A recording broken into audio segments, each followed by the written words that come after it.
बलशाली और रहने न दिया कोई क्षत्रिय जो अपने को कहे बलशाली। अरे तू क्षत्रिय कहां से आ निकला? अपने को क्षत्रिय कहता है। राम कहे समझाए ऋषभ क्यों बड़बड़ बातें करते? सभा से भाग जाओगे मनी नहीं धनुष संभालेंगे पड़ोगे व्यर्थ चक्कर में धनुष पर उठा लेंगे रघुवंश चक्कर है नहीं है नेत्र शक्ति जगत की चंद लज्जा कुशन दुष्काल खा लेंगे तुम्हें क्या हो गया है? बाबा जी जो अकड़ते ही तो जाते हो और जगत के वीर सिंहों को ये फंसा चमकती है प्रत्यन चयन करो में जब तो बड़े बड़े वीरों का कलेजा हिल जाता है। रक्त का प्यासा जहर का बुझा हुआ बाण सम्रांगण में शत्रुओं के सीने तहराता है। भागते हैं योद्धा मेरी ही ललकार सुन दसों दिशाओं में अंधकार छा जाता है। अरे रण की बातें तुम्हें कहां तक बताए लखनलाल? लाशों पर लाशों के ढेर ये लगाता है। तो था शांत भी लखनलाल भी शांत नहीं रह पाएगा। अब मिथिला से गए नहीं बनी तो युद्ध न चल जाएगा। योगिनी करेगी इतिहास सूरज से प्यास बुझावेगी लखनलाल की क्रोधनी में धर्मस्थ हो जाएगी। वो रणचंडी है ललकार रही ये कहती सिर्फ होती है हो जाओ तैयार बाबा आज खुली ब्रह्मचारी थे ये क्रोध की ज्वाला आज ये फेंकेगी प्रलय मच जाएगा। हुंकार से टूटेगा ये अमृत फूटेगा ब्रह्मंडल सारा विश्व थर आएगा। अरे छार छार छार कर दूंगा मैं दुधर्ष दानवता को देखूंगा सुद्रोही आप बचकर कहां जाएगा। और ये विष्णु निचोड़ विष पी के मुझे यहाँ प्यास परश का प्रहार आज खाली नहीं जाएगा। सब कुछ करो लेकिन इतना ध्यान रखो कि उचित दूरी बनाए रखो नहीं सावधानी घटी दुर्घटना घटी दोनों कर से दो कुठार फिर शिख लगा कर वार करो दे हाथ चुनौती विभिन्न तुम चुनो मेरा संहार करो। यदि मैया के हो दूध पिए तो बड़ा देर लगाना तुम शीश काट हम भैयों का गुड़को जाकर पहनाना तुम। यदि करोड़ बल प्रलयंकारी खरा तुम्हारा पानी है नहीं धिक्कार तुम्हें है परशुराम ये पाई। अरे रक्त से भरे थे कुंड विस्तृत गंभीर पांच ये राम रुद्र नाम था सदैव लहराते थे। ग्रीष्म की तपाकर प्रखर तपन में भी और किंचित कभी कहीं सूखने न पाते थे। अब भैंस जिनमें कुतूहल करत काली अरे तो तुम कपाली के कहे नहीं जाते थे। रण की बातें तुम्हें कहां तक बताए लखनलाल? लाशों पर लाशों के ढेर लग जाते। जाता हूं जब युद्ध में तो नेक ना सदाता हम मुहगी न खाता पैर पीछे न हटाता बुझाता जो क्रोध को बताता विपक्षियों को शर्म खतरों के हाथ की शिल्पा बहाता हूं लेके ना आता पराजय कभी शमन से चूंकि सदा में विजय की पताका फहराता। राजकुमार लक्ष्मण मेरा जीवन दर्शन और मेरा पथ तुम नहीं जानते हो। मेरा जीवन कैसा है और मेरा पथ कैसा है ये मैं तुम्हें बता रहा हूं। मैं विरल पथकारा ही हूं मैं विरल पथकारा ही हूं मुझको रुकना स्वीकार नहीं। मैं स्वाभिमान का प्रबल समर्थक मुझको झुकना स्वीकार नहीं। ईमान बेच दूं टुकड़ों में ईमान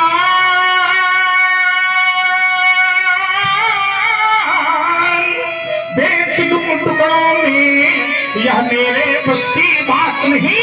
यह जीवन मेरा दास बना पर मैं जीवन का दास नहीं। मेरे जीवन में लखनलाल कितनी बाधाएं टकराई ये विघ्न बेहुलत गले मगर पर कभी निराशा न आई। कंटका की पथ मिले मिली कितनी सरिताएं कितने शर ये उपवन मरुथल मरुद्यान सब मिलते रहे सदा निर्भर। मैं चला अबाध निरंतर ही रुक करके मानी हार नहीं। मैं विरल पथकारा ही हूं मुझको रुकना स्वीकार नहीं। जो धारा के प्रतिकूल चले जो धारा के प्रतिकूल चले नाविक वह कुशल कहाता है। पतझड़ में जो कोपर खोजे ऋतुराज वही बन पाता है। अब मुझे पराजय देने वाला है बना कोई आकार नहीं। मैं विरल पथकारा ही हूं मुझको रुकना स्वीकार नहीं। यदि आपका पथ ये है तो हमारा पथ भी सामान्य नहीं है। हमारा पथ भी कठिन है। मैं कठिन पंथ का पथिक लड़ा,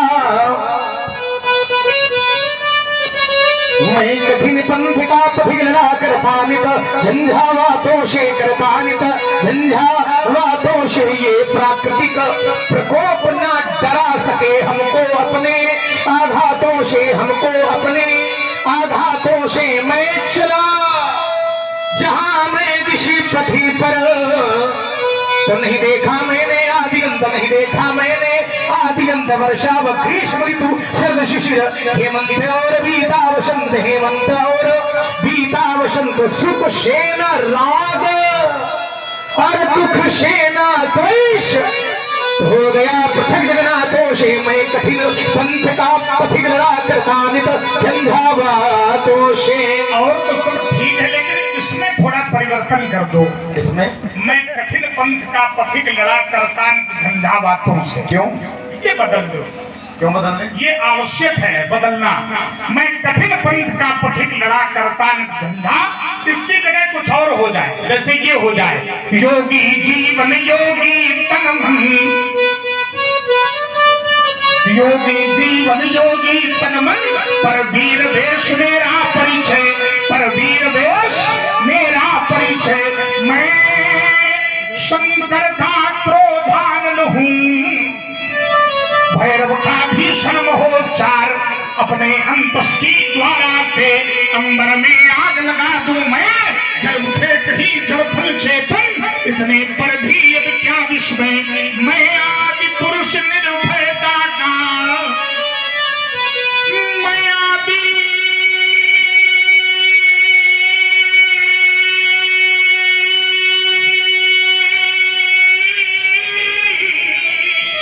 पुरुष निर्भयता का वरदान लिए आया भूपर, पैती कर सब मरते आए, मैं अमर हुआ हूँ विश्व भीतर। अधरों की प्यास, अधरों की प्यास बुझाई है, अंजलि में लोहू भर भर कर। योगी जीवन योगी तन मन, पर वीर वेश मेरा परिचय।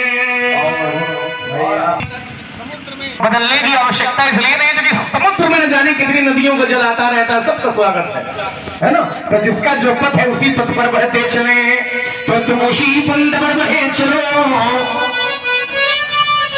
तुम उसी पंथ पर बहे चलो, जिस पर चलते जन साधारण, जिस पर चलते जन साधारण। यह दुर्गम पथ क्यों अपनाया इसका मुनि, पूछो मैं कारण, इसका मुनि पूछो मैं कारण। यह तेरा है और यह मेरा है, संसार में यही लड़ाई है कि ये मेरा है, ये तेरा है, ये अपना है, ये पराया है, यही तो माया है।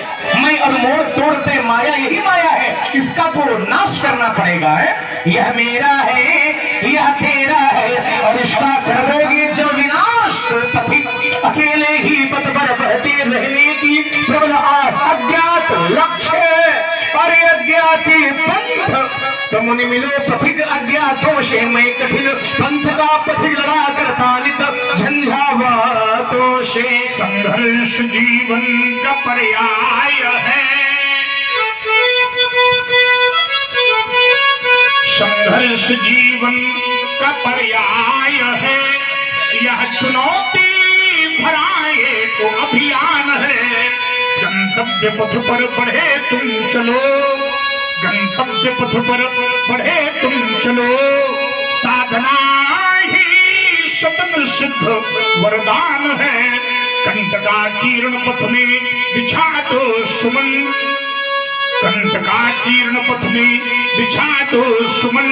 अरु मरुभूमि कानन नंदन बने, धर्मलूभी बने बनयानिल सदृश, और विषम वायु शीतल चंदन बने। जगदीशमता भरा एक महासिंधु है, सत्य साहस लखन एक जलयान है। संघर्ष जीवन का पर्याय है, संघर्ष जीवन का पर्याय है। ये चुनौती भरा एक अभियान है, तत् बिना साधना कभी होती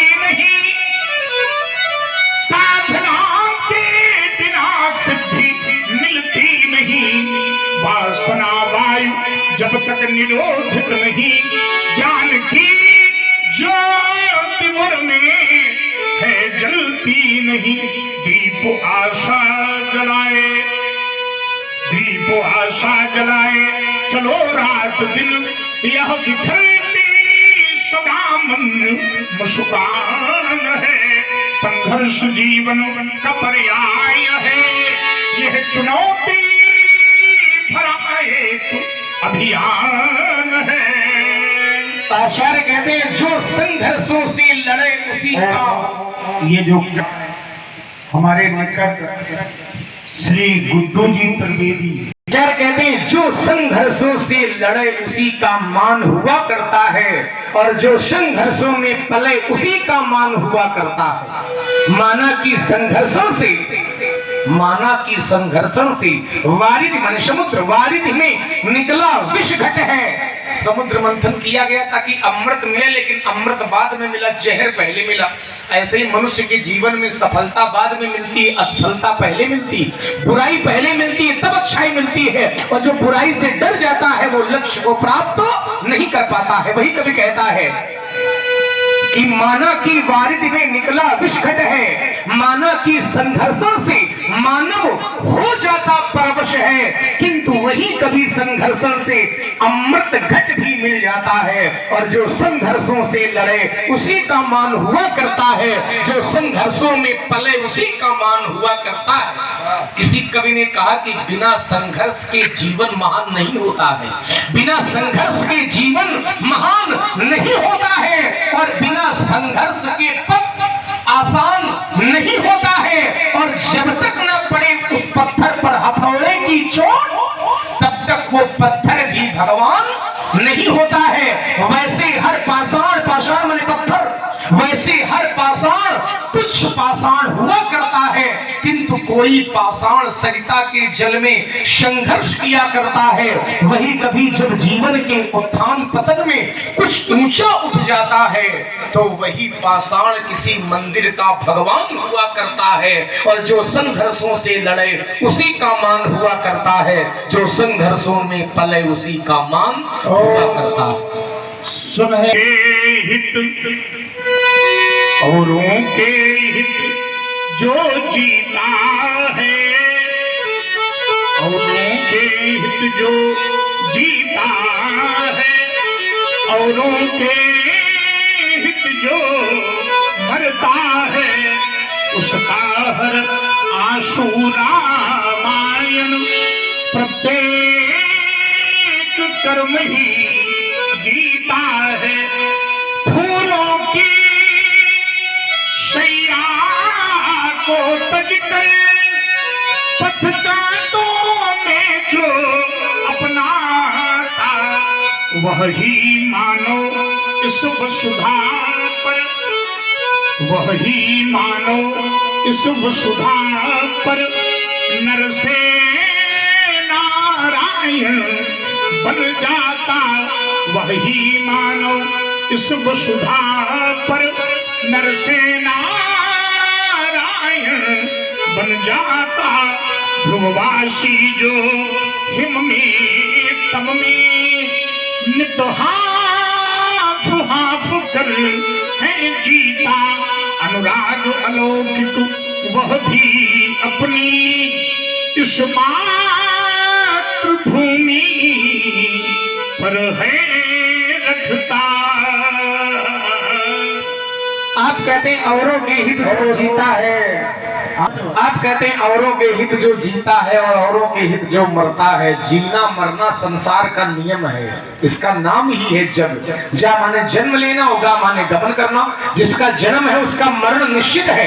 पंच महाभूतों से शरीर मिलकर के बनता है, क्षिति जल पावक गगन समीरा और पंच रचित अति अधम शरीरा। लेकिन शरीर में जब तक ईश्वर का अंश वो आत्म तत्व विद्यमान है, आत्मा चली गई, शरीर का अस्तित्व समाप्त। जी बिनु देह नदी बिनु वारी, तो तैसे नाथ पुरुष बिनु। संसार में आकर के भजन नहीं किया, धन कमाने में पूरा जीवन लगा दिया, धन यही रह जाएगा, मकान यही रह जाएगा, साथ जाएगा तो केवल भजन। किसी कवि ने कहा कि धन तो धरा के मध्य में तेरा गड़ा रह जाएगा और पशु भी बंधे रह जाएंगे जब अंत का दिन।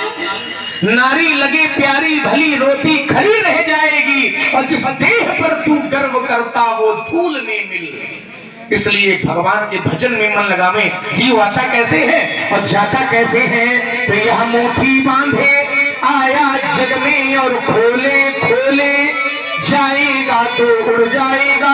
श्वास का पंछी तो पिंजरा खाली रह जाएगा। यह दाने दीन चबाने वाले उसी घाट पर जाते हैं और स्वर्ण भस्म के खाने वाले उसी घाट। चाहे जितना बड़ा धनवान हो और चाहे जितना निर्धन हो, लेकिन वहां जाना पड़ेगा। कहां? तो वहां प्यास लगती है तब पनघट की याद आती है, लाज लगती है तब भूखट की याद आती है, किंतु जिंदगानी जब घटती है तो फिर मरघट की याद।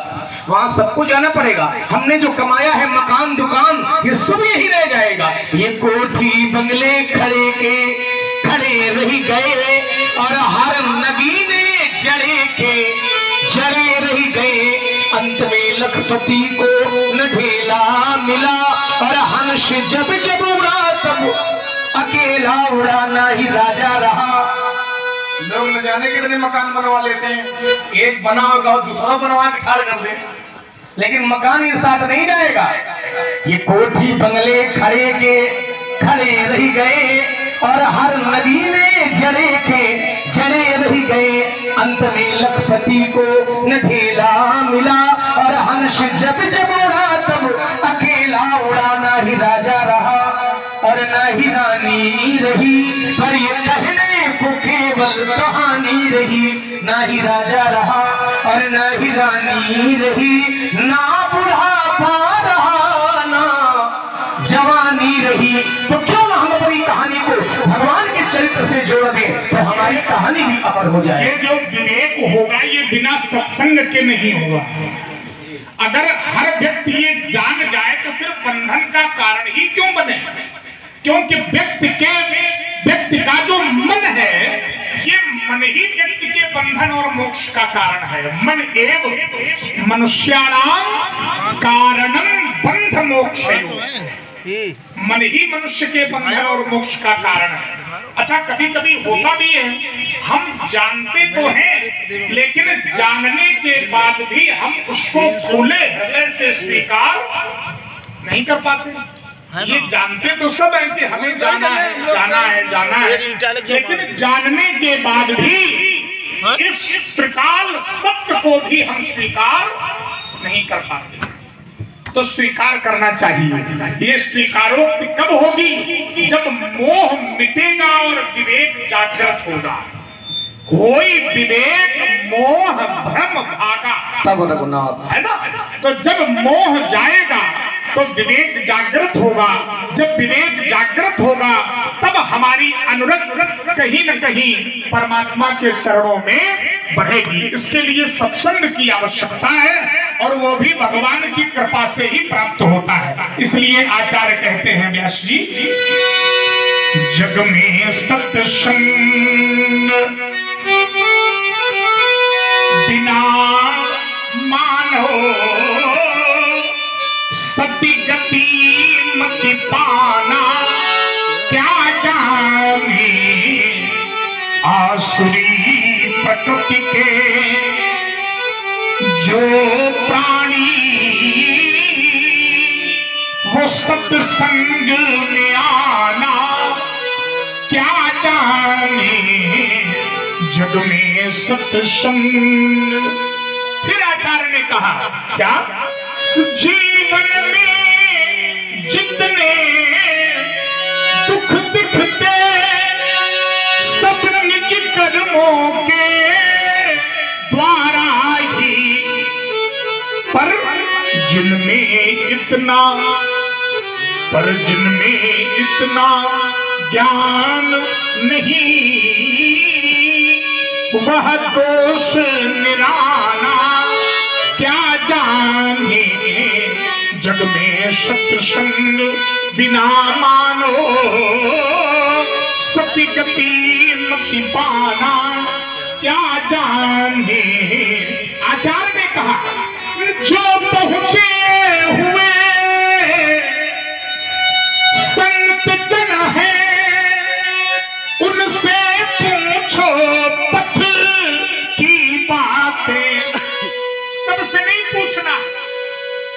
क्योंकि सबसे इसलिए न पूछो, क्योंकि कभी किसी के पास यदि आप पूछने जाएंगे तो व्यक्ति बताएगा तो, लेकिन आपके पूछने में और अपने बताने में भी वो अपने स्वार्थ की पूर्ति कर लेगा। लेकिन अगर संत के पास पहुंच गए तो संत एक ऐसा व्यक्तित्व है जो कभी अर्थ के विषय में नहीं, सदैव परमार्थ के विषय में ही चिंतन करता है। अगर कोई ये पूछे कि संत की परिभाषा क्या है, कैसे जानोगे, तो मुझे लगता है कि एक ही शब्द संत के जीवन के लिए पर्याप्त है, जिसका दर्शन करने मात्र से हमारा मन शांत हो जाए, जान लेना वही संत है।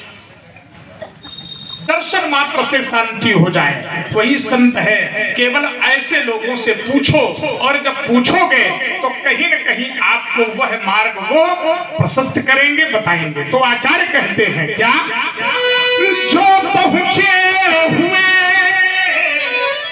संत जन है उनसे पूछो पथ की बातें, जो 12 बाट बीच में है